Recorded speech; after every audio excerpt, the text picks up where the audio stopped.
যেহেতু ভাইবা 200 নম্বরের হয়, কাজী এই 200 নম্বরের ভাইবাতে কিছু যেটা প্যাসিফিক ওশান, ইন্ডিয়ান ওশান, বেশ কিছু জায়গা আছে,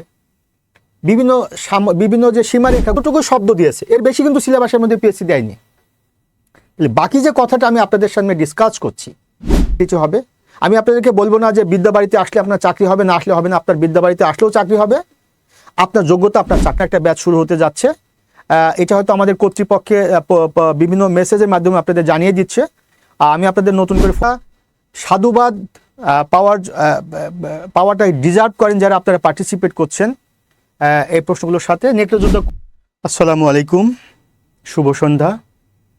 বাংলাদেশের অন্যতম বেস্ট অনলাইন প্ল্যাটফর্ম বিদ্যাবাড়ি থেকে আমি আপনাদের সবার সাথে যুক্ত হয়েছি। বাংলাদেশের মধ্যে এবং বাংলাদেশের বাইরে থেকে যারা আজকের এই ক্লাসের সাথে, অনলাইন ক্লাসের সাথে আপনারা যারা যুক্ত হয়েছেন, তাদের সবাইকে আমি আমার আন্তরিক শুভেচ্ছা জ্ঞাপন করছি বিদ্যাবাড়ির পক্ষ থেকে। আমি মোহাম্মদ শাহজাহান আলী মিলন স্যার, সিনিয়র শিক্ষক এবং ভাইবা এক্সপার্ট।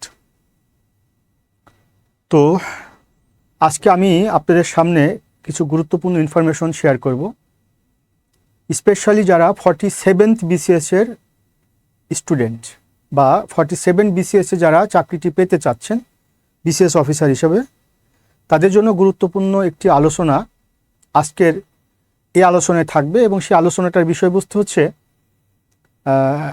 আন্তর্জাতিক বিষয়াবলীর 20 নম্বরের প্রস্তুতি কিভাবে নেবেন, পূর্ণাঙ্গ প্রস্তুতি। হ্যাঁ, অনেকে আমাকে সালাম জানাচ্ছেন, প্রত্যেকের সালাম আমি কনভেড হচ্ছি এবং প্রত্যেকের সালামের জবাবও আমি দিচ্ছি, ওয়ালাইকুম আসসালাম। তো আজকের আলোচনা প্রত্যেকে যেমন আপনারা দেখবেন এবং শুনবেন, তেমনিভাবে আপনারা প্রত্যেকে শেয়ার করে দিবেন। তো আপনারা বাংলাদেশের বিভিন্ন প্রান্ত থেকে ক্লাস করছেন, এই প্রতিষ্ঠানের প্রতি, বিদ্যাবাড়ির প্রতি আপনাদের যে আস্থার জায়গাটি সেটি প্রমাণ করে।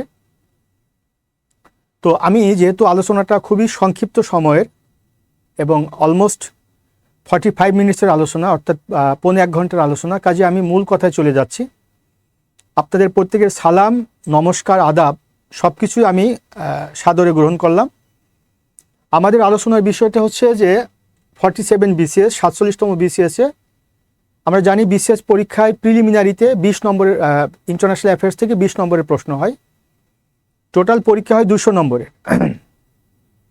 কুষ্টিয়া থেকে যুক্ত আছে, আচ্ছা আচ্ছা, থ্যাংক ইউ। বিশেষ প্রিলিমিনারি পরীক্ষায় টোটাল প্রশ্ন হয় 200 নম্বরের, তার মধ্যে ইন্টারন্যাশনাল অ্যাফেয়ার্স থেকে 20 নম্বরের প্রস্তুতি নিতে হয় প্রিলিমিনারির জন্য।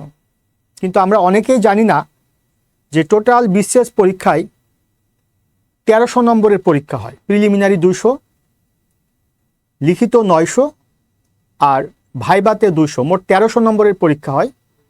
আর যদি বোথ ক্যাডারের পরীক্ষায় কেউ চান্স পেতে চায়, তাকে আরও সাবজেক্টিভ 200 নম্বরের পরীক্ষা দিতে হয় লিখিত পরীক্ষায়, সেটি ভিন্ন কথা।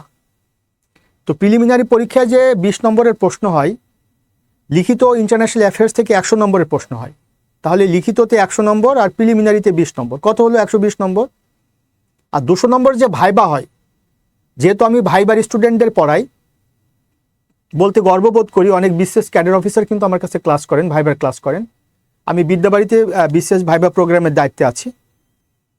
তো যেহেতু ভাইবা 200 নম্বরের হয়, কাজী এই 200 নম্বরের ভাইবাতে বেশ কিছু প্রশ্ন, আমি যদি বলি সেটা, যদি আমি বলি 60% প্রশ্ন কিন্তু ইন্টারন্যাশনাল অ্যাফেয়ার্স থেকে হয়, প্লাস মাইনাস। তাহলে দেখা যাচ্ছে যে 20 নম্বরের প্রিলিমিনারি, 100 নম্বর লিখিত, 120, আর ভাইবাতে এখান থেকে 100 নম্বরে যদি প্রশ্ন করে 200 নম্বরের মধ্যে, তাহলে 220।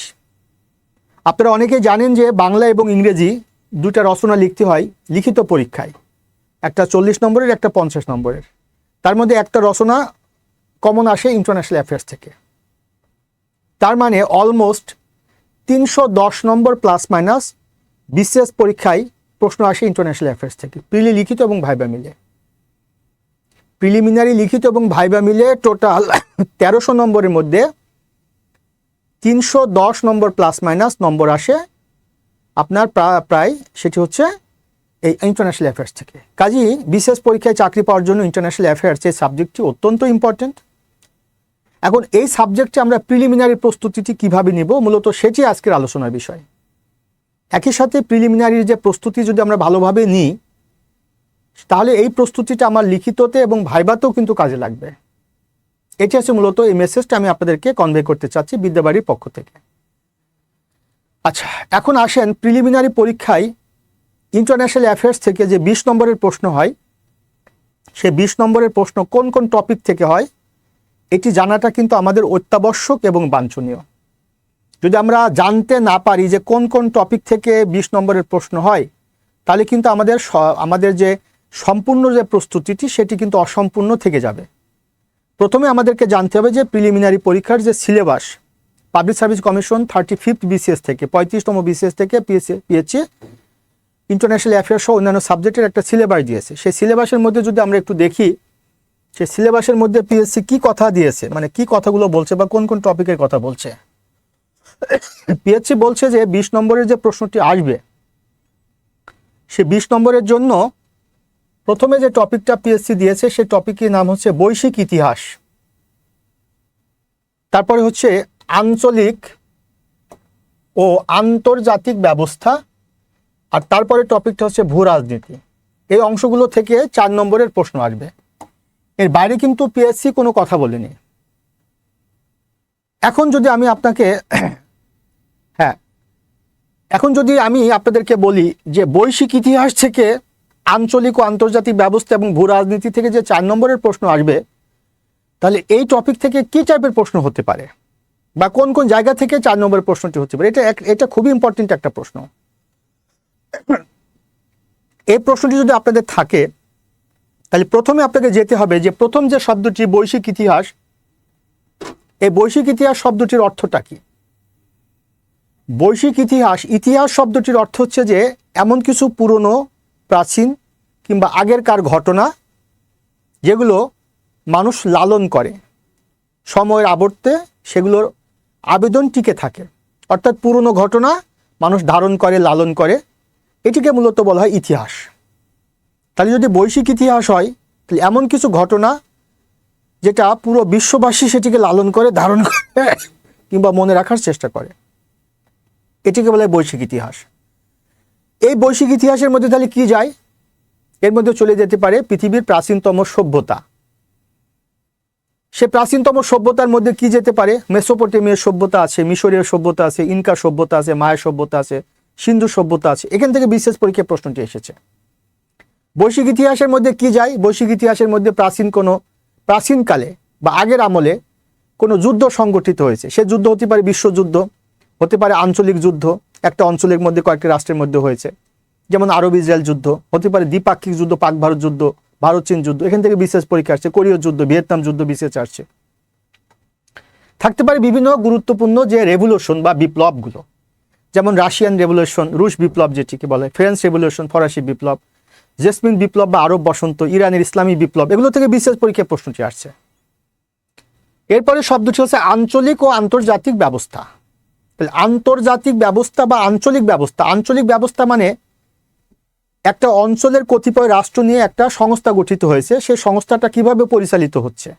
সেটি অর্থনৈতিক সংস্থা হতে পারে আঞ্চলিক ক্ষেত্রে, রাজনৈতিক সংস্থা হতে পারে, যেমন ইউরোপিয়ান ইউনিয়ন, এটি একটি আঞ্চলিক এবং যেটি রাজনৈতিক সংস্থা, যেমন জিসিসি, যেমন সার্ক আছে, আসিয়ান আছে, বিমস্টেক আছে, এগুলোকে ইন্ডিকেট করা হচ্ছে। আন্তর্জাতিক সংস্থা, আন্তর্জাতিক ব্যবস্থা, আন্তর্জাতিক ব্যবস্থা মানে সেটি আন্তর্জাতিক আইন হতে পারে, আন্তর্জাতিক সংস্থা হতে পারে, আন্তর্জাতিক কোনো সিস্টেম যেটি, স্পেশালি সেটি প্রথম বিশ্বযুদ্ধের পরে জাতিপুঞ্জ যেটি গঠিত হয়েছে, দ্বিতীয় বিশ্বযুদ্ধের পরে জাতিসংঘ গঠিত হয়েছে। এই যে জাতিপুঞ্জ, জাতিসংঘ, এগুলো কিন্তু প্রকারান্তরে আন্তর্জাতিক ব্যবস্থাকে ইন্ডিকেট করে। ভূ রাজনীতি, ভূ রাজনীতি শব্দটির অর্থই হচ্ছে ভূখণ্ড কেন্দ্রিক রাজনীতি। আন্তর্জাতিক রাজনীতিতে যদি কোনো ভূখণ্ড গুরুত্ব পায়, তাহলে সেই ভূখণ্ড কেন্দ্রিক রাজনীতিকে বলে ভূ রাজনীতি। সে ভূখণ্ড গুরুত্ব পেতে পারে সামরিক কৌশলের কারণে, গুরুত্ব পেতে পারে সে ভূখণ্ডে কোনো প্রাকৃতিক সম্পদ আছে এটির কারণে, ভূখণ্ড গুরুত্ব পেতে পারে সেই ভূখণ্ডের যে মানুষগুলো আছে তারা স্কিল্ড এবং এফিশিয়েন্ট, সেখানে লেবার কস্ট খুব কম, কিংবা মিলিটারি দিক থেকে সেই ভূখণ্ডটি ইম্পর্টেন্ট। এই সমস্ত কারণে কোনো ভূখণ্ড যদি গুরুত্ব পায় in international politics, that is called geo politics, অর্থাৎ politics regarding geo is called geo politics. এখন এই জিও পলিটিক্স বা ভূ রাজনীতি থেকে আমাদের কী টাইপের প্রশ্ন হতে পারে? আমাদের হতে পারে বিভিন্ন প্রণালী সম্পর্কে প্রশ্ন আসতে পারে। প্রণালীগুলোর মধ্যে তো অনেক প্রণালী আছে, পক প্রণালী আছে, মালাক্কা প্রণালী আছে, জিব্রাল্টার আছে, বেরিং প্রণালী আছে, হরমুজ প্রণালী আছে। তো যে প্রণালীগুলো ইম্পর্টেন্ট। তারপরে আছে কিছু খাল আছে, যেমন সুয়েজ খাল আছে, পানামা খাল আছে। বিভিন্ন জিওপলিটিক্যালি কিছু জায়গা আছে যেগুলো খুবই গুরুত্বপূর্ণ, যেমন কাশ্মীর একটা জায়গা, ডোকলাম একটা জায়গা, হামবান্তোতা, কিছু প্যাসিফিক, যেটা প্যাসিফিক ওশান, ইন্ডিয়ান ওশান, বেশ কিছু জায়গা আছে। বিভিন্ন যে সীমারেখাগুলো আছে, 38তম অক্ষরেখা, 49তম অক্ষরেখা, ব্র্যাডগ্লিফ লাইন, তারপরে হচ্ছে আপনার যেটি, এইরকমভাবে অনেকগুলো প্রণালী আছে, অনেকগুলো খাল আছে, অনেকগুলো সীমারেখা আছে, অনেকগুলো জায়গা আছে। এগুলো কিন্তু আলটিমেটলি এখান থেকে 4 নম্বরের প্রশ্ন আসবে। তো আমি আপনাদেরকে খুবই সংক্ষিপ্ত সময়ের মধ্যে যে সিলেবাসটি বিশ্লেষণ করলাম, এটি কিন্তু এত সংক্ষেপে বিশ্লেষণ করার জায়গা না। এটি আমি আপনাদেরকে বিদ্যাবাড়িতে যখন আমি আপনাদেরকে পড়াবো ইনশাল্লাহ, বা যখন ক্লাস নিব, তখন ক্লাসে কিন্তু এগুলো ডিটেল আমি আপনাদেরকে আলোচনা করব। জাস্ট আপনাদেরকে, হ্যাঁ, আমার প্রাইমারি ভাইবার ব্যাচের ছাত্রী, আচ্ছা করিয়েছেন, বলার ভাষা নেই, থ্যাংক ইউ সো মাচ। তো বিদ্যাবাড়িতে যারা আপনারা ক্লাস করছেন, সে আমার ক্লাস যারা করছেন বা আমাদের শিক্ষক যারা এখানে পড়াচ্ছেন, প্রত্যেকটা শিক্ষকই অনেক আন্তরিক, আপনাদেরকে চাকরি পাওয়ার জন্য আপনাদেরকে প্রস্তুত করে এই প্রতিষ্ঠান, এবং আপনাদের প্রতি কমিটেড। এতটুকু মনে রাখবেন, এই প্রতিষ্ঠান চাচ্ছে আপনারা যারা এখানে আছেন, যুক্ত আছেন, তারা যেন চাকরিটি নিশ্চিত হয়। আমাদের চেষ্টা অবিরত এবং নিরন্তর। তো আশা করি এবং প্রত্যাশা করি বিদ্যাবাড়ির সাথে থাকবেন। তো এই যে তথ্যগুলো আমি আপনাদেরকে প্রোভাইড করলাম, এটা কিন্তু খুব 2-1 মিনিটের মধ্যে আপনাদেরকে বলছি, বাট এই 2-1 মিনিটের মধ্যে কিন্তু এই আলোচনাটা কিন্তু বলা সম্ভব না। এখন যদি আমি আপনাকে যদি আমি রেভলিউশনের কথা যে বললাম, যে ফ্রেঞ্চ রেভলিউশন থেকে বিশেষ পরীক্ষায় প্রশ্ন এসেছে। ফ্রেঞ্চ রেভলিউশনের সময় সর্বশেষ যিনি রাজা ছিলেন বা সম্রাট ছিলেন, যাকে বলি না যাই বলি না কেন, 16তম লুই, এটা বিশেষ পরীক্ষা আসছে। রাশিয়ান রেভলিউশন 1917 সালে হয়েছে, বিশেষ পরীক্ষা আসছে। এবার আরব বসন্তের সূতিকাগার, যেটা জেসমিন বিপ্লব থেকে আরব বসন্ত, তিউনিসিয়া, অনেক কথা আছে। মেসোপটেমীয় সভ্যতা পৃথিবীর প্রাচীনতম সভ্যতা। তাহলে এই যে বাবেল মানদেব প্রণালী নিয়ে বিসিএসে আসছে, জিব্রাল্টার নিয়ে বিসিএসে আসছে, বেরিং প্রণালী নিয়ে বিসিএসে আসছে। এতটুকু আমি আপনাকে বলবো, জাস্ট সর্বোচ্চ প্রস্তুতিটা আপনি কিভাবে নেবেন। এই কথাটার অর্থ হচ্ছে যে আপনি প্রথমে সেই সিলেবাসের শব্দগুলো আপনি অর্থ বুঝবেন, যে সিলেবাসের শব্দগুলো পিএসসি যে দিয়েছে সেই শব্দগুলোর অর্থটা কি, সেই কেন্দ্রিক আপনাকে প্রস্তুতি নিতে হবে। দ্বিতীয় কথা, সিলেবাসের মধ্যে যেটা বলা হচ্ছে আন্তর্জাতিক নিরাপত্তা, আর আরেকটি কথা হচ্ছে আন্তঃরাষ্ট্রীয় ক্ষমতা সম্পর্ক। তো এই যে নিরাপত্তা, এই নিরাপত্তা ইস্যুটাই কিন্তু আপেক্ষিক। সিকিউরিটি বা নিরাপত্তা, এটা 2 ভাগে ভাগ করা যায় নিরাপত্তাকে। একটাকে বলা হয় মেথোডোলজিক্যালি, আর একটা হচ্ছে on the basis of speech. On the basis of speech বা স্থানের ভিত্তিতে নিরাপত্তা, বা 3 ধরনের নিরাপত্তা। একটা ন্যাশনাল সিকিউরিটি, জাতীয় নিরাপত্তা, একটা রিজিওনাল সিকিউরিটি, আঞ্চলিক নিরাপত্তা, একটা হচ্ছে ইন্টারন্যাশনাল সিকিউরিটি বা গ্লোবাল সিকিউরিটি, আন্তর্জাতিক বা বৈশ্বিক নিরাপত্তা। আর এই নিরাপত্তা আবার মেথোডোলজিক্যালি যেটি, সেটি ট্র্যাডিশনাল এবং নন ট্র্যাডিশনাল, প্রচলিত এবং অপ্রচলিত। প্রচলিত নিরাপত্তা যেটা স্টেট সিকিউরিটি, যেটা মিলিটারি সিকিউরিটি। নন ট্র্যাডিশনাল সিকিউরিটি বা নন মিলিটারি সিকিউরিটি বা নন স্টেট সিকিউরিটি, সেটা human security, food security, health security, অনেকগুলো ইস্যুস আছে। এত অল্প সময় কিন্তু কথাগুলো বলা যাবে না, বোঝানো যাবে না। এরপরে আরো কিছু কথা আছে। আন্তঃরাষ্ট্রীয় ক্ষমতা সম্পর্ক। আন্ত শব্দটির অর্থ হচ্ছে যে একটার সাথে আরেকটার, একটা রাষ্ট্রের সাথে আরেকটা রাষ্ট্রের, যা কিছু তাই ইন্টার স্টেট বা আন্তঃরাষ্ট্রীয়। তো একটা রাষ্ট্রের সাথে আরেকটা রাষ্ট্রের যে সম্পর্ক নির্ধারিত হয়, এটা অনেকাংশে ডিপেন্ড করে ক্ষমতার উপরে। যদি দুটো রাষ্ট্র বা 3টে রাষ্ট্র অন্য কোনো রাষ্ট্র কর্তৃক আক্রান্তের শিকার হতে চায় কিংবা আক্রান্ত হবার একটা আশঙ্কা থাকে, তখন প্রতিটি রাষ্ট্র তাদের প্রত্যেকের ক্ষমতাকে বা শক্তিকে একত্র করে যে রাষ্ট্রটি আক্রমণ করতে চায় তাকে কাউন্টার করতে চায়। এটার প্রেক্ষিতে একটা মিলিটারি অ্যালায়েন্স তৈরি হয়েছিল 1949-এর 4 এপ্রিল, সেটির নাম হচ্ছে ন্যাটো। হ্যাঁ, থ্যাংক ইউ সো মাচ। এরকমভাবে ন্যাটো একটি military alliance, right now Quad, AUKUS, once upon time after second world war, during cold war, SEATO, CENTO. হ্যাঁ, আমার একটু কাশি আছে, একটু পানি খেয়ে নিচ্ছি। CENTO, SEATO. তারপরে ওয়ারশো প্যাক্ট। এই যে মিলিটারি অ্যালায়েন্সগুলো আছে, এগুলো কিন্তু আপনাদের পরীক্ষায় প্রশ্ন আকারে আসতে পারে। সামরিক যে জোটগুলো বা সামরিক যে সংস্থাগুলো গঠিত হয়েছে, সামরিক বিভিন্ন চুক্তি হিসাবে পরীক্ষা আসতে পারে এই অংশ থেকে। এখান থেকে আপনার আসতে পারে বিভিন্ন ইন্টেলিজেন্স এজেন্সি, গোয়েন্দা সংস্থা, বিভিন্ন গেরিলা সংস্থা, এই টপিক থেকে আসতে পারে। বিভিন্ন সামরিক চুক্তি এখান থেকে পরীক্ষা আসতে পারে, বিভিন্ন সামরিক সংস্থা এখান থেকে পরীক্ষা আসতে পারে। তো দেখেন পিএসসি কিন্তু এতটুকু শব্দ দিয়েছে, এর বেশি কিন্তু সিলেবাসের মধ্যে পিএসসি দেয়নি। বাকি যে কথাটা আমি আপনাদের সামনে ডিসকাস করছি, এটা কিসের ভিত্তিতে? এটা কিসের ভিত্তিতে? এটার একটার ভিত্তিতে, সেটা from my experience. I participated in 6 times Bangladesh Civil Service. I faced 4 times BCS Viva Board. I am 20 years of experienced. I am senior teacher. অর্থাৎ I am experienced. I have experience. Which is important, which is not important. Which is relevant, which is not relevant. I know that. এই জন্য আমি আমার জায়গা থেকে আমি কি করছি, আপনাদেরকে এগুলো ব্যাখ্যা দিচ্ছি যে এই যে তথ্যগুলো আমি আপনাকে বোঝাচ্ছি, এই টপিক থেকে কি জাতীয় প্রশ্ন হতে পারে। এখান থেকে প্রশ্ন হতে পারে 4 নম্বরের।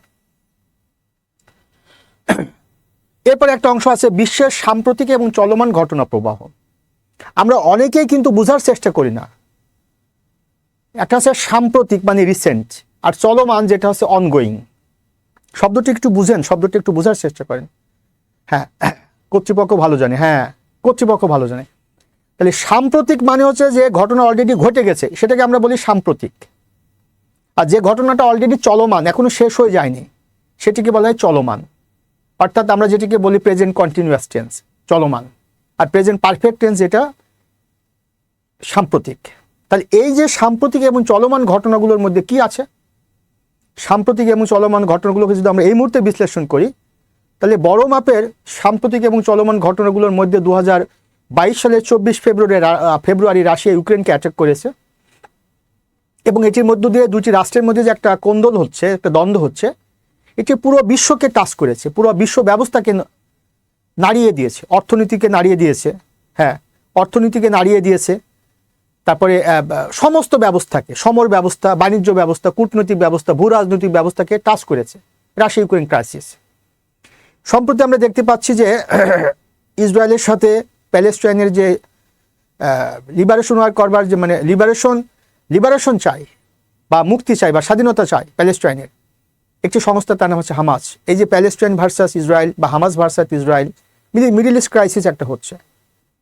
এই যে রোহিঙ্গা ক্রাইসিস, যেটি 2017 সালের 25 August, if I am not any mistaken, বাংলাদেশে যে রোহিঙ্গারা এসেছে, এটা কিন্তু সাম্প্রতিক চলমানের মধ্যে চলে যায়।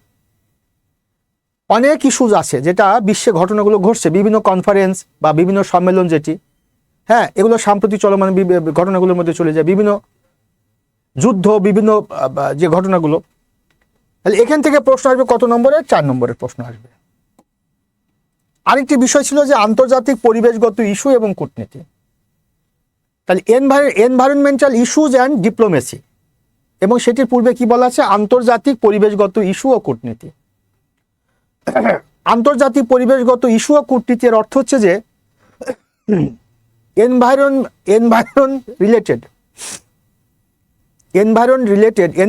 related any types of conference, environment related any types of organization, environment related any types of days, অর্থাৎ পরিবেশ বিষয়ক যে কোনো প্রকার সম্মেলন, পরিবেশ রিলেটেড যে কোনো প্রকার দিবস, যেমন 5ই জুন বিশ্ব পরিবেশ দিবস, পরিবেশ বিষয়ক যে কোনো প্রকার সম্মেলন, সেটি স্টকহোম সম্মেলন হতে পারে, ধরিত্রী সম্মেলন হতে পারে, বিভিন্ন protocol, Kyoto protocol, Montreal protocol, Cartagena protocol, বিশেষ আসছে প্রশ্নগুলো, বিভিন্ন সংস্থা, ইউএনইপি, গ্রিন পিস, এরকম অনেকগুলো সংস্থা আছে। এখন আপনি যদি পরিবেশগত ইস্যু ও কূটনীতি এটা যদি আপনি নিজে পড়তে চান, তাহলে আপনার জন্য একটু অসুবিধা হবে যে আপনি কিভাবে বুঝবেন যে কোন সংস্থা থেকে প্রশ্ন আসছে।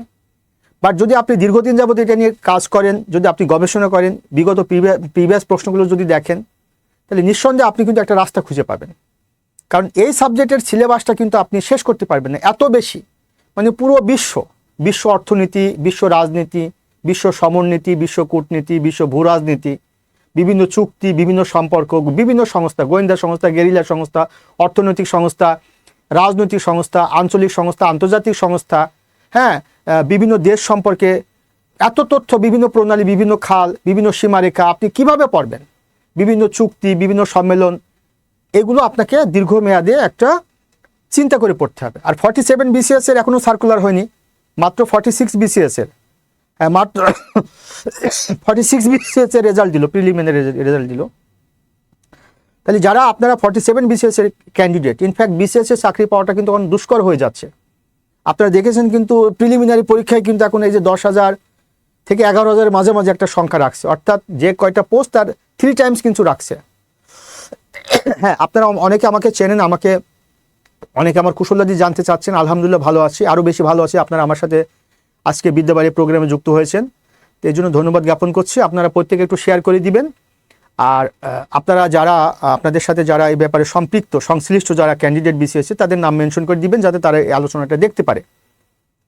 তো যেটা আমি বলছিলাম, এই যে এনভায়রনমেন্টাল ইস্যুজ এবং ডিপ্লোমেসি, তার মধ্যে এবার দেখেন যে এবারের BCS 46th BCS এটা নিয়ে কিন্তু একদম পরিবেশ নিয়ে প্রশ্ন আসছে, জলবায়ু ইস্যু নিয়ে প্রশ্ন আসছে। আর আপনারা যারা আগামীতে 47 BCS এর ক্যান্ডিডেট, তাদের জন্য আমার স্পেশাল সাজেশন হলো, যদি আপনার BCSটা ড্রিম হয়, এটি যদি আপনার ডিজায়ার জব হয়, in fact if you want to be a BCS cadre officer, in that case what should you do? From my experience I'd like to convey the message that right now BCS পরীক্ষার যে প্রশ্নগুলো হচ্ছে অত্যন্ত difficult প্রশ্ন হচ্ছে। এখান থেকে আপনাকে স্বপ্ন দেখলে হবে না, আপনাকে কি করতে হবে, এটাকে আপনাকে আপনার যে স্বপ্ন BCS সে স্বপ্ন জন্য আপনাকে একটা সুনির্দিষ্ট গাইডলাইন দরকার, সুনির্দিষ্ট একটা কর্মপন্থা দরকার। এটা ছাড়া BCS পরীক্ষায় বাবা চাকরি পাওয়ার জন্য BCS পরীক্ষায় যারা অ্যাপ্লিকেশন করে তো 4 লাখ 3 লাখ, আলটিমেটলি চাকরি পায় কয়জন? তো যারা চাকরিটি পায় তারা জানে কোনটি প্রয়োজনীয়, কোনটি অপ্রয়োজনীয়, কোনটি নিষ্প্রয়োজনীয়। 3টা শব্দ, একটা প্রয়োজনীয়, একটা অপ্রয়োজনীয়, একটা হচ্ছে নিষ্প্রয়োজনীয়। কোনটি জানা উচিত, কোনটি জানা উচিত না। শুধু অর্জন করলে হবে না, আপনাকে বর্জন করাও শিখতে হবে। এতটুকু আমি আপনাদেরকে বলছি, আপনাদের যোগ্যতা আপনাদের চাকরিটি হবে। আমি আপনাদেরকে বলবো না যে বিদ্যাবাড়িতে আসলে আপনার চাকরি হবে, না আসলে হবে না। আপনার বিদ্যাবাড়িতে আসলেও চাকরি হবে, আপনার যোগ্যতা আপনার চাকরি হবে। ডিফারেন্স হচ্ছে আপনার জন্য এত বড় একটা পথ, সে জার্নিটা আপনার জন্য একটু কঠিন হবে। আর আমরা যারা অভিজ্ঞ শিক্ষক বিদ্যাবাড়িতে আছি বা যুক্ত আছি, পড়াচ্ছি দীর্ঘদিন যাবত, যারা BCS এর সাথে আমরা সম্পৃক্ত, এই সেবাটা নিলে পারে কি হবে, আপনার জন্য পথটা সুগম হবে, সহজ হবে। এতটুকু ডিফারেন্স। কিন্তু আমি বলবো না যে আপনাকে বিদ্যাবাড়িতে আসতে হবে বা বিদ্যাবাড়িতে না আসলে আপনার চাকরি হবে না, এটা কিন্তু মিথ্যা কথা। আপনার যোগ্যতা আপনার চাকরিটি হবে। আমরা যারা এখানে পড়াচ্ছি প্রতিটা শিক্ষক দীর্ঘদিন যাবত অভিজ্ঞতা সম্পন্ন। হ্যাঁ, আমি প্রিলিমিনারি পড়াই, লিখিত পড়াই, ভাইবা পড়াই। প্রতি বছর হিউজ ক্যাডার অফিসার হচ্ছে আমার হাত ধরে, আমি এই প্রতিষ্ঠানের দায়িত্বে আছি। কাজে এতটুকু আমি আপনাকে বলবো, বিশেষ করে ভাইবা প্রোগ্রামে আমি এখানে প্রিলি পড়াচ্ছি, লিখিত পড়াচ্ছি। শুধু আমি সংক্ষেপে বলবো যে এই যে পরিবেশগত ইস্যু এবং কূটনীতি, এখান থেকে 4 নম্বরের প্রশ্ন আসবে। সর্বোপরি আরেকটি কথা বলা আছে, আন্তর্জাতিক সংগঠন এবং বৈশ্বিক অর্থনৈতিক প্রতিষ্ঠান আদি 4 নম্বরের প্রশ্ন আসবে। তাহলে আন্তর্জাতিক সংগঠন বলতে কি বোঝাচ্ছে? যে সংগঠনগুলোর কাজ, যে সংগঠনগুলোর সম্পর্ক একটা দেশের মধ্যে সীমিত না, একের অধিক দেশের সাথে সম্পর্কযুক্ত, সেই সংগঠনগুলো আন্তর্জাতিক সংগঠন। তার মধ্যে OIC আছে, NAM আছে, কমনওয়েলথ আছে, G7 আছে, D8 আছে, OPEC আছে, আর অনেক অর্গানাইজেশনগুলো আছে। এটা ইন্টারন্যাশনাল অর্গানাইজেশন। ইউনাইটেড নেশনসের বিভিন্ন অর্গানগুলো আছে, এটাও ইন্টারন্যাশনাল অর্গানাইজেশন। এখন আসেন, সে অ্যামনেস্টি ইন্টারন্যাশনাল আছে, রেড ক্রস আছে, ট্রান্সপারেন্সি ইন্টারন্যাশনাল আছে, অনেকগুলো সংস্থা আছে। তাহলে সেই সংস্থাগুলোর আপনি কি পড়বেন? নর্মালি তো আপনি পড়েন কবে এটি এস্টাবলিশড হয়েছে, কোথায় হেডকোয়ার্টার্স, এর প্রধানকে, সেক্রেটারি জেনারেলকে, চেয়ারম্যানকে, লাস্ট কনফারেন্স কোথায় হয়েছে, আগামীতে কোথায় হবে, কতটি মেম্বার, অনেক তথ্য আছে। কিন্তু কিছু তথ্য আছে যে তথ্যগুলো প্রতি BCS অলমোস্ট মোরলেস পরীক্ষা আসে। কবে এটি এস্টাবলিশড হয়েছে, হেডকোয়ার্টার্স কবে, আপনি বাংলাদেশ সিভিল সার্ভিস পরীক্ষা দিচ্ছেন, BCS পরীক্ষা দিচ্ছেন, আর সে BCS পরীক্ষায় আপনি প্রথমে যে লেটারটি আছে বাংলাদেশ, তাহলে বাংলাদেশ ইন্টারন্যাশনালি কোন সংস্থার মেম্বার আপনি সেটার কোনো খবর নেই। ইন্টারন্যাশনাল অ্যাফেয়ার্সের বাংলাদেশ যে ইন্টারন্যাশনালি বিভিন্ন সংস্থার সদস্য, সেই সংস্থাগুলো আপনি আগে পড়েন। কমনওয়েলথ আছে, NAM আছে, হ্যাঁ, এগুলো তো পরীক্ষা আসছে। D8 আছে, কিছু সংস্থা আছে অলওয়েজ ইম্পর্টেন্ট, যেমন G7। তো আপনাকে আমি সংক্ষেপে বলবো, এটা যেহেতু খুবই অল্প সময়ের একটি লাইভ ক্লাস, এই ক্লাসে আমি আপনাদেরকে একটা মেসেজ কনভে করতে চাচ্ছি যে আপনাকে এই চাকরিটি পাওয়ার জন্য শুধুমাত্র আপনার শিক্ষাগত যোগ্যতা, শারীরিক যোগ্যতা, বয়সের যোগ্যতা, এই যোগ্যতাগুলো দিয়ে কিন্তু আপনি BCS পরীক্ষায় আবেদন করতে পারেন। তো বিশেষ পরীক্ষায় আবেদন করবার যোগ্যতা আর বিশেষ পরীক্ষায় চাকরি পাওয়ার যোগ্যতা কিন্তু এক কথা না, এটা কিন্তু আপনাকে মাথায় রাখতে হবে। প্রিলিমিনারি পরীক্ষায় পাশ করার যোগ্যতা, লিখিত পরীক্ষায় পাশ করার যোগ্যতা, ভাইভাতে উত্তীর্ণ হয়ে ক্যাডার অফিসার হিসেবে নমিনেটেড হওয়া, রিকমেন্ডেড হওয়া, এটা কিন্তু এক কথা না। আমার একটা গুরুত্বপূর্ণ পরামর্শ হচ্ছে যে যেহেতু বিশেষ পরীক্ষায় এখন প্রশ্ন পদ্ধতি চেঞ্জ হয়েছে, আপনার বিশেষে ভাইবার প্রশ্নের প্যাটার্ন চেঞ্জ হয়েছে, লিখিত প্রশ্নের প্যাটার্ন চেঞ্জ হয়েছে, সব অ্যানালাইটিক্যাল টাইপের প্রশ্ন হচ্ছে, ইনফরমেটিভ টাইপের না। প্রিলিমিনারি পরীক্ষায় সংখ্যা কম রাখছে, কাজে you have to be serious if you want to fulfil your dream. শুধুমাত্র স্বপ্ন দেখলে হবে না। সেই বিখ্যাত একজন মনীষী, প্রাক্তন প্রেসিডেন্ট ভারতের এপিজে আব্দুল কালাম, তার বিখ্যাত কথা, স্বপ্ন সেটি না যেটা তুমি ঘুমিয়ে ঘুমিয়ে দেখো, সেটি স্বপ্ন যেটা তোমাকে ঘুমাতে দেয় না।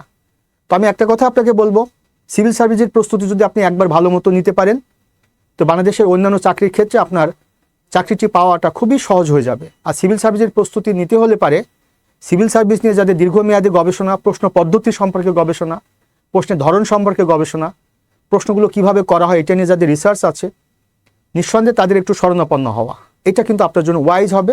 আপনি নিজেও কিন্তু এ ব্যাপারে যদি গবেষণা করেন, প্রিভিয়াস প্রশ্নগুলো দেখেন, প্রশ্নের প্যাটার্ন সম্পর্কে জানেন, এই যে আমি যেভাবে মানে ভেরি শর্ট আমি আপনাদেরকে ডিসকাস করছি, এগুলো তো আসলে ক্লাসে আমি ডিটেল আপনাদেরকে পড়াতে পারবো, এভাবে তো আসলে সম্ভব না। বৈশ্বিক অর্থনৈতিক প্রতিষ্ঠানাদি এই শব্দটি তো প্লুরাল শব্দ, ইনস্টিটিউশনস এবং ফিনান্সিয়াল ইনস্টিটিউশনস। হ্যাঁ, আপনারা যারা আমাকে সালাম দিচ্ছেন, প্রত্যেকের সালাম আমি কনভেট হচ্ছি, আমি সালামের জবাবও দিচ্ছি। আর বিদ্যাবাড়ির সাথে থাকার জন্য আপনাদের ধন্যবাদ জ্ঞাপন করছি। প্রত্যেকে একটু শেয়ার করে দিবেন আলোচনাটুকু। অর্থনৈতিক প্রতিষ্ঠানাদি অর্থাৎ যে প্রতিষ্ঠানগুলো অর্থনীতি নিয়ে কাজ করে। আমার একটু কাশি হয়েছে, দুঃখ প্রকাশ করছি তার জন্য, কথা বলার ক্ষেত্রে হয়তো একটু ঝামেলা হচ্ছে।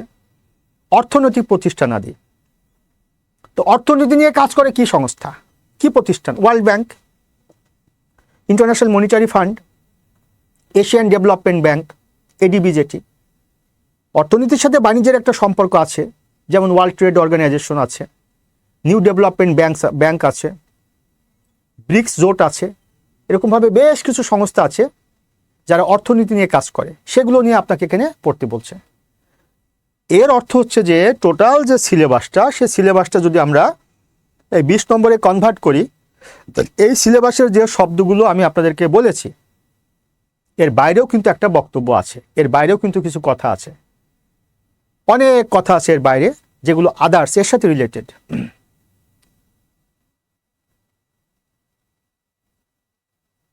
থ্যাংক ইউ সো মাচ আমাদের লিমা কমেন্ট করছো। হ্যাঁ, বিদ্যাবাড়িতে আমি ভাইবা প্রোগ্রামের দায়িত্বে আছি, প্রাইমারি ভাইবা প্রোগ্রামে আমি দায়িত্বে আছি, বিসিএস এর ভাইবা প্রোগ্রামটাও দায়িত্ব আছি। একটু বলেও রাখি, আগামীতে 44 বিসিএস এর 44তম বিসিএস এর ভাইবা কার্যক্রম কিন্তু বিদ্যাবাড়িতে শুরু হতে যাচ্ছে। আপনারা যারা 44তম বিসিএস এর ভাইবা ক্যান্ডিডেট, 45তম বিসিএস এর ভাইবা ক্যান্ডিডেট, তারা ভাইবার সার্ভিস নিয়ে বিদ্যাবাড়িতে যুক্ত হতে পারেন। এবং আগামীতে আমরা দ্রুত মক ভাইবা বোর্ডে আসতে চাচ্ছি, এবং আগামীতে আমরা জব রিলেটেড সবচেয়ে গুরুত্বপূর্ণ একটা কথা আগে শেয়ার করে রাখি, যে জব রিলেটেড অর্থাৎ 10th গ্রেড থেকে 18 গ্রেড পর্যন্ত যে ভাইবা কার্যক্রম, সেটা আমরা শুরু করতে যাচ্ছি বিদ্যাবাড়িতে within very short time. This course will be launched, এটা মনে রাখবেন। হ্যাঁ, আরেকটি কথা হচ্ছে যে আমি যে আলোচনাতে ছিলাম, যে মেসেজটা আমি আপনাদেরকে দিতে চাচ্ছি, বিশেষ পরীক্ষায় আপনার যারা কম্পিটিটর, এদের সংখ্যা কিন্তু 3 থেকে 4 লাখ। তারা প্রত্যেকের বয়স, প্রত্যেকের শিক্ষা এবং শারীরিক সমস্ত যোগ্যতা আপনার সমতুল্য।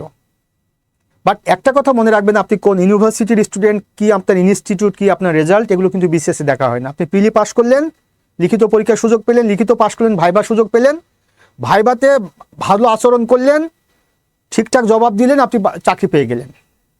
তবে যেহেতু প্রিলিমিনারি পরীক্ষা একেবারে প্রথম ধাপ, first stage, first phase to be a BCS cadre officer, in that case প্রিলিমিনারির জন্য আপনাদেরকে ওয়েল প্রিপেয়ার্ড হতে হবে, চোখ কান খোলা রাখতে হবে, প্রিভিয়াস প্রশ্ন নিয়ে রিসার্চ করতে হবে, তাহলে কেবল আপনি 20 নম্বরের সর্বাঙ্গীন সর্বোচ্চ প্রস্তুতিটা আপনার সম্পন্ন হবে। তো আশা করি আমি আপনাদের অল্প সময়ের মধ্যে একটা মেসেজ দিতে পেরেছি। আপনারা যারা এই বিসিএসের সাথে সম্পৃক্ত, তারা প্রত্যেকে মেসেজটা কনভেট হয়েছেন। আমি আপনাদের কয়েকটা স্যাম্পল প্রশ্ন দেখাচ্ছি, যেমন ইনকা সভ্যতা কোন অঞ্চলে বিরাজমান ছিল, দেখি আপনারা কেউ পারেন কিনা। আমি আনসার তো দিয়ে দিব বা আনসার তো দেখাচ্ছি। দেখি ইনকা সভ্যতা কোন অঞ্চলে বিরাজমান ছিল, প্রত্যেকে একটু পার্টিসিপেট করেন, দেখি পারেন কিনা। একটু বলে রাখি 47 BCS এর জন্য বিদ্যাবাড়ির পক্ষ থেকে একটা লাইভ ব্যাচ শুরু হতে যাচ্ছে, নতুন একটা ব্যাচ শুরু হতে যাচ্ছে। এটা হয়তো আমাদের কর্তৃপক্ষে বিভিন্ন মেসেজের মাধ্যমে আপনাদের জানিয়ে দিচ্ছে। আমি আপনাদের নতুন করে ফোন নম্বর দেখিয়ে দিব, সেখানে আপনারা ফোন করে জানতে পারবেন। ইনকা সভ্যতা কোন অঞ্চলে বিরাজমান ছিল, এটা হচ্ছে দক্ষিণ আমেরিকা। হ্যাঁ, ভেরি গুড, উত্তরটা সঠিক হয়েছে। দক্ষিণ আমেরিকা, ইনকা সভ্যতা দক্ষিণ আমেরিকা। আচ্ছা, ইউরোপ, মূলত ইউরোপ যদিও জ্ঞান বিজ্ঞান প্রযুক্তি শিক্ষা দীক্ষা এগুলো নিয়ে ব্যস্ত থাকে ইউরোপ, বা সাম্রাজ্যবাদ উপনিবেশবাদ এটা নিয়ে ইউরোপ ব্যস্ত থাকে, কাজে ইউরোপকে আমরা সভ্যতার মধ্যে নিচ্ছি না। মিডল ইস্টের মধ্যে যদি আমরা একটু আশেপাশে ইরাকের কথা বলি, ইরাক হচ্ছে মেসোপটেমিয়া সভ্যতার সাথে রিলেটেড, আফ্রিকা মহাদেশ হচ্ছে মিশরীয় সভ্যতার সাথে রিলেটেড, বাট ইনকা সিভিলাইজেশন এটা দক্ষিণ আমেরিকা। আমরা জানি যে পেরুকে বলা ইনকা সভ্যতার পিতৃভূমি, এটা দক্ষিণ আমেরিকার দেশ। যদি আমাদের এই তথ্যটি মনে থাকে যে পেরুকে ইনকা সভ্যতার পিতৃভূমি বলা হয়, পেরু দক্ষিণ আমেরিকা মহাদেশের দেশ, কাজে ইনকা সভ্যতা কোন অঞ্চলে বিরাজমান ছিল, এটা হচ্ছে দক্ষিণ আমেরিকা। Very good. কোথায় ঐতিহাসিক ট্রয় নগর অবস্থিত, দেখি পারেন কিনা, একটু ওয়েট করি। বিসিএস এর জন্য সর্বনিম্ন কত পয়েন্ট লাগে শোনেন, একটু মনে রাখবেন বিসিএস পরীক্ষায় আপনার যে একাডেমিক রেজাল্ট, একের অধিক থার্ড ক্লাস থাকা যাবে না, এতটুকু মনে রাখবেন, একের অধিক থার্ড ক্লাস থাকা যাবে না। এসএসসি এইচএসসি অনার্স মাস্টার্স 4টা ডিগ্রির মধ্যে একের অধিক থার্ড ক্লাস থাকা যাবে না, তাহলে আপনি বিসিএস পরীক্ষায় আবেদন করার যোগ্যতা অর্জন করেছেন বলে ধরে নেওয়া হবে। কোথায় ঐতিহাসিক ট্রয় নগর অবস্থিত, সেটা হচ্ছে তুরস্কে। প্রশ্নগুলো বিসিএস পরীক্ষা আসছে, জাস্ট আমি আপনাদের কয়েকটা স্যাম্পল দেখাচ্ছি। আমি আবারও বলছি, আমার সময়টা কিন্তু খুবই সংক্ষিপ্ত, আমি যতগুলো প্রোগ্রামে আসি খুবই অল্প সময় নিয়ে আসি, এবং এই অল্প সময়ের মধ্যে অনেক গুরুত্বপূর্ণ ইনফরমেশন আপনাদেরকে শেয়ার করি। আর এগুলো ডিটেল আমি বলতে পারবো আপনাদের সাথে ক্লাসে যুক্ত হলে পারে, ক্লাসে আমি আপনাদের এগুলো ডিটেল বলি। তুরস্ক ভারত কর্তৃক সিকিম সংযুক্ত হয় 1975 সালে। হ্যাঁ, এটা আপনারা সকলেই পারেন, 1975 সালে ভারত কর্তৃক সিকিম সংযুক্ত হয়, 1975 সালে।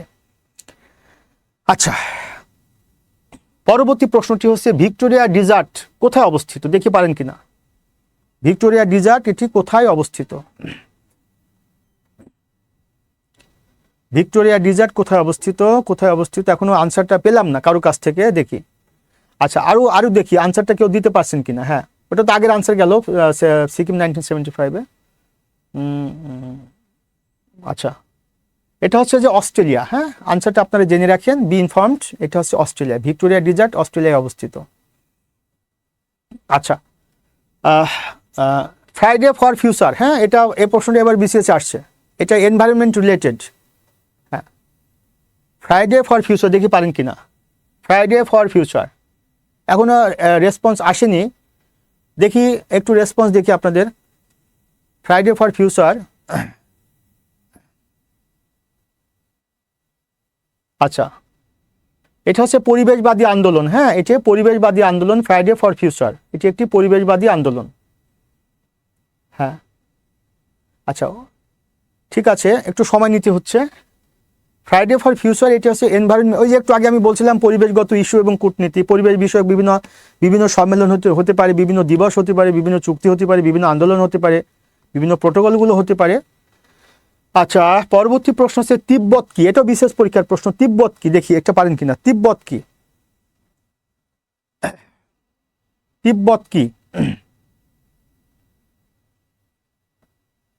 তিব্বত হচ্ছে একটি উপত্যকা। হ্যাঁ, তিব্বত হচ্ছে একটি ভ্যালি। হ্যাঁ, ভ্যালি মানে হচ্ছে উপত্যকা, তিব্বত হচ্ছে একটি ভ্যালি, এটা কিন্তু বিশেষ পরীক্ষার প্রশ্ন। তিব্বত হচ্ছে একটি উপত্যকা। আচ্ছা, সর্বশেষ প্রশ্ন, নেকড়ে যোদ্ধা কূটনীতি, যেটাকে বলে ওল ফর ইয়র ডিপ্লোমেসি। হ্যাঁ, দেখি এটা পারেন কিনা, একটু সময় নিচ্ছি, এটা বিশেষ পরীক্ষা আসছে। নেকড়ে যোদ্ধা কূটনীতি বা ওল ফর ইয়র ডিপ্লোমেসি। হ্যাঁ, এখনো আনসার আমি পাইনি, একটু ওয়েট করছি। তো আপনারা সাধুবাদ পাওয়াটা ডিজার্ভ করেন যারা আপনারা পার্টিসিপেট করছেন এই প্রশ্নগুলোর সাথে। নেকড়ে যোদ্ধা কূটনীতি এটা হচ্ছে চায়না। হ্যাঁ, এটা একটা বিশাল একটা কথা আছে যে চায়নার যে ইকোনমিক গ্রোথ, চায়না যে সে একটা রিজিওনাল পাওয়ার একটা সময় ছিল, বাট রাইট নাও চায়না হচ্ছে একটা গ্লোবাল পাওয়ার, এবং বলা হচ্ছে চায়না হচ্ছে ইমার্জিং সুপার পাওয়ার। তো চায়নার যে ইকোনমিক গ্রোথ, চায়নার যে মিলিটারি পাওয়ার, তার যে এক্সটেনশন, এটি নিয়ে ওয়েস্টার্ন রাষ্ট্রগুলো চায়নার এগেনস্টে বিভিন্ন অ্যালায়েন্স ফর্ম করছে, এগুলো নিয়ে কথা আছে। চায়নার যে নেকড়ে যোদ্ধা কূটনীতি, পশ্চিমাদেরকে সে কী মেসেজ দিচ্ছে, পশ্চিমারাও চায়নার চীনকে নিয়ে কি ভাবছে। তো শুধু এতটুকু মনে রাখবেন যেটা চীন। আচ্ছা, খুবই গরমের চরম অফার, হ্যাঁ, যেহেতু এখন আমাদের আসলে একটু গরম পড়ছে বেশি, আপনাদের জন্য একটা চরম অফার আছে, গরমের চরম অফার। হ্যাঁ, গরমের চরম অফার হলো 50% মেগা ছাড়ে 47তম BCS স্পেশাল কেয়ার লাইভ ব্যাচে ভর্তি চলছে, স্পেশাল কেয়ার লাইভ ব্যাচ। তো ইনশাল্লাহ দিস ইজ মাই কমিটমেন্ট, আপনারা এই ব্যাচে আমাকে পাবেন ইনশাল্লাহ। আমি এই ব্যাচে আপনাদের ক্লাস নিব, যে কথাগুলো আপনাদেরকে আমি সংক্ষিপ্ত সময়ের জন্য বলেছি সেটা আমি আপনাদেরকে ক্লাসে ডিটেল পড়াবো। আমি মিলন স্যার, ইনশাল্লাহ আমাকে এই ব্যাচে পাবেন।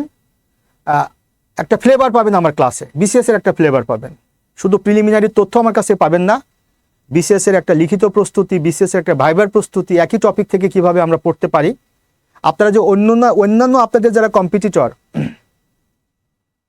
হ্যাঁ কোনো সমস্যা নেই, পারা যাবে। কি জন্য? শাকিল আহমেদ, নো প্রবলেম, আপনার রেজাল্ট নিঃসন্দেহে কোনো সমস্যা নেই। আচ্ছা, তো আমি এতটুকু আপনাদেরকে বললাম, just I have tried my level best to make you understand very easy, যে আসলে কতটুকু দরকার চাকরি পাওয়ার জন্য, কি দরকার।